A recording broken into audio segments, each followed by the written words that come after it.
Hello friends, আজকে তোমাদের কিছু মিলি গাছ দেখাবো। এইগুলো অনেক রঙের হয়।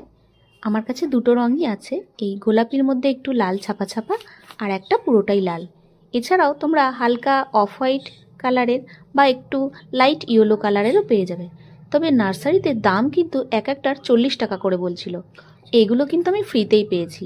তোমরাও আশেপাশে কারুর থাকলে একটা ছোট ডাল নিয়ে এসে বসালেই হবে। ফুলগুলো কি অপূর্ব লাগে দেখতে, দেখো। বেশ থোকায় থোকায় হয় আর পরিচর্যার একেবারেই দরকার পড়ে না।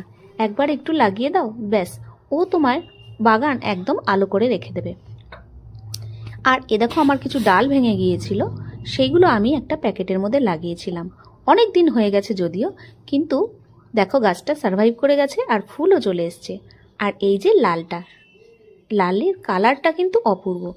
যখন প্রথম ফুলটা ফোটে একদম ভেলভেটের মতো লাগে, টকটক করে লাল, ভীষণ সুন্দর। অনেক কাঁটা থাকে গায়ে, গাটা এরকম কাঁটা হলে কি হবে, ফুলটা কিন্তু ভারী চমৎকার।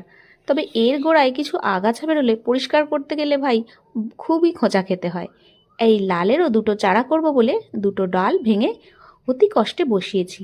দেখো অনেক দিন জল দিইনি দেখেই বুঝতে পারছো, তাও কিন্তু গাছগুলো সার্ভাইভ করে যাবে 1-1.5 মাসের মধ্যেই। তো ভিডিওটা কেমন লাগলো আর তোমাদের কার কাছে আছে মিলি গাছ সেটা জানি।